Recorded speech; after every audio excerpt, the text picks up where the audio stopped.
finished my album. The mastering is done. Woo! Yo! Huh?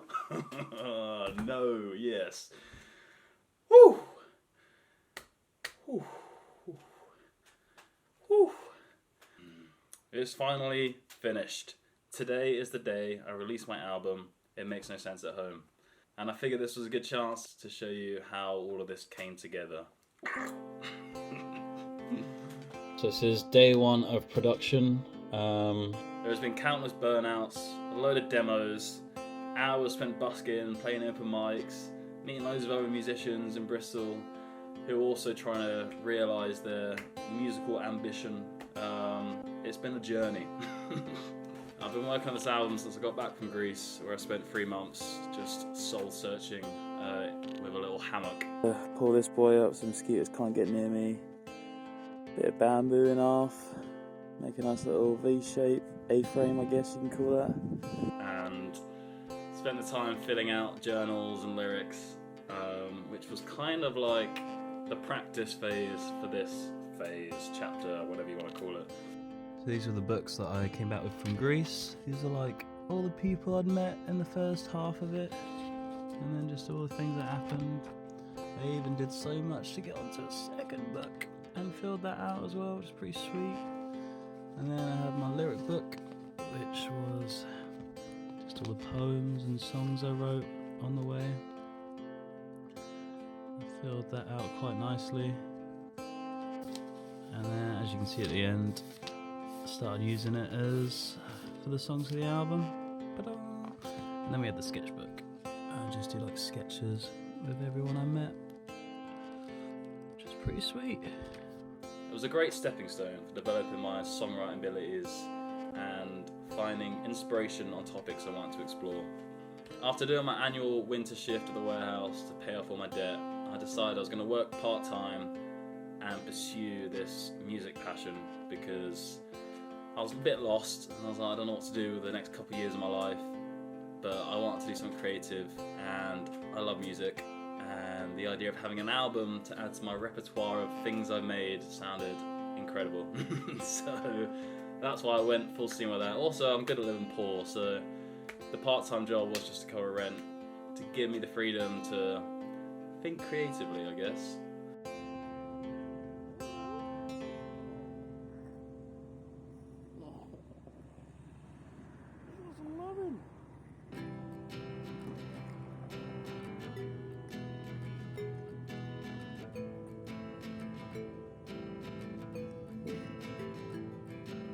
Whenever I go travelling, I'm usually searching for some greater understanding of myself, and that's why I keep a journal, just so I can track the thoughts and activities that go on, and then psychoanalyse myself to work out my flaws, so then I can work on it, which is very useful. I often tend to discover parts of myself that I didn't even realise needed work, which is very interesting. With this album being my next big adventure, I decided I was going to keep journaling. Only this time I wanted to time keep to keep myself accountable, because I've got a bit of a history of being lazy with my free time.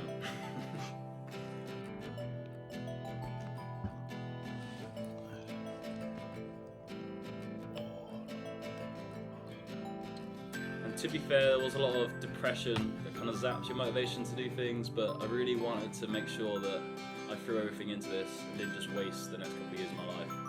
For the last 2 years, I've been keeping track of everything. I think that's the reason why I've been able to see this to the end.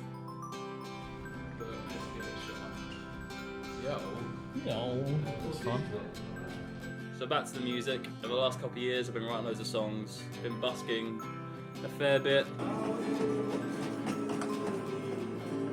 A few times with Jake as well.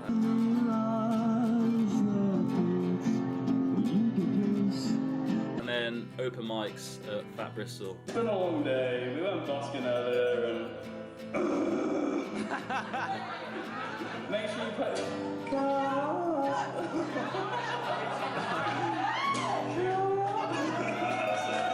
which was huge for me because the only experiences I've had singing live, I've just crumbled.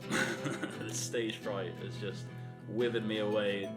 and I usually just make a bit of a tit of myself. But I think I'm conquering that fear, which is banging.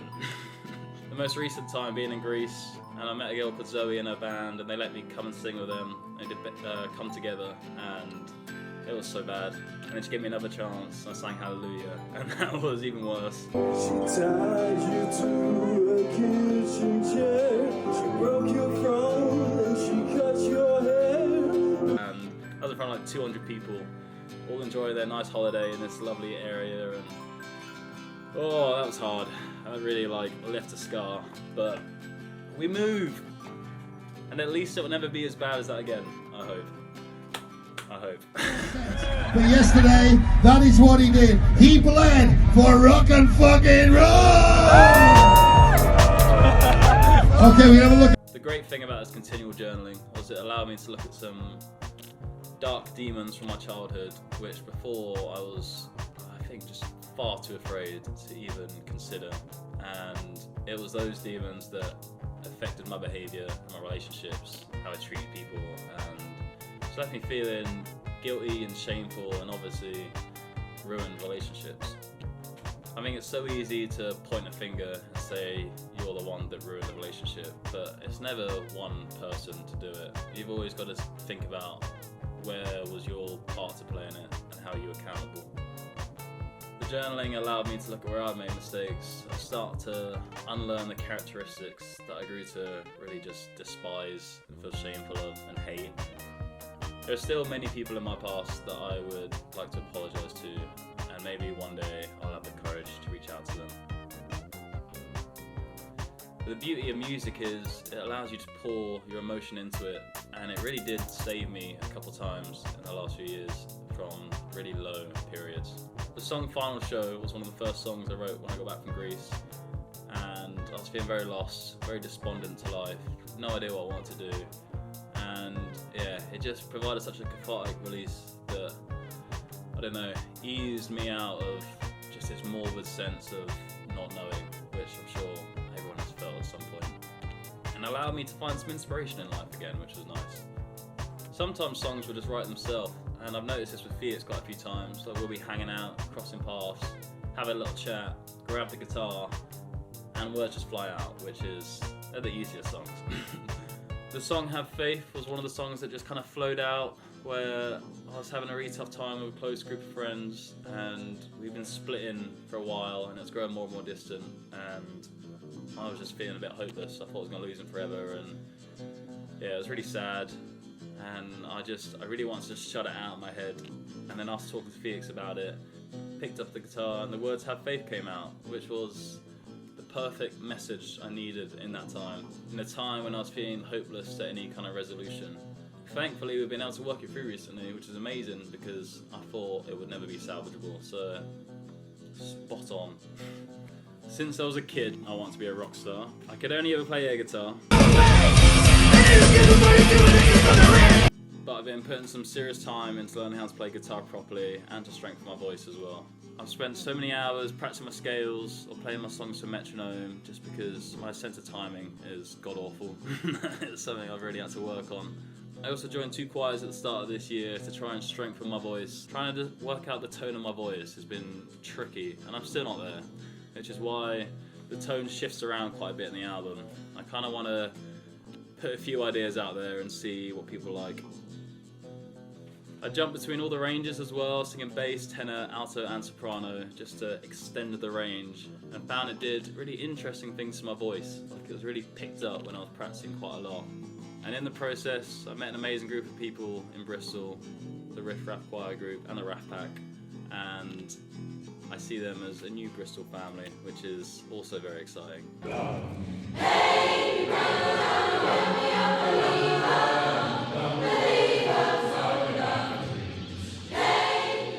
I still don't know what the next big chapter is after this album, and for me it will always be incomplete, but as always, nothing can be perfect, and I think it's time to share what I've made with the world. Just last week, I was having severe imposter syndrome and doubt and just anxiety that it's all terrible and this has been a massive waste of time and I probably should have got a job or something. there's never for nothing. Even if everyone hates my music, I'm very proud that I've done this, and hopefully some people might like it. Or 1 or 2 songs, whatever's good. The album's called It Makes No Sense at Home because it never really has made sense at home. These behaviours I was talking about before. And it's just me trying to understand that. A lot of this time, the last couple of years, has been trying to understand home life behaviour. And funnily enough, making this album has given me more clarity in understanding that. So it now makes a little bit of sense at home, which is nice. And I can say that I'm in the best home living situation that I've ever been in. Like healthy communication, we don't resent each other, and it is wonderful. I love you, Felix. If you're feeling a bit lost at home, maybe you can relate with a couple of these songs and feel a little bit better, because I can't be the only one. Thanks for taking some time out of your day to listen to this story. I would love if you could share any of the songs that you like with people that you think might like them, and perhaps there's an audience out there who can keep doing this. You can find the album on all streaming platforms, and if you want a physical copy, send me a message and I can send one over. We have a little secret track at the end, but shh, don't tell anyone. And now all I have to say is I hope you enjoy it. Thanking you. Thank you. Thank you. Thank you. Thank you. Oh, this is awkward. Woo, I am not comfortable. Thank you. On the microphone, checkity check.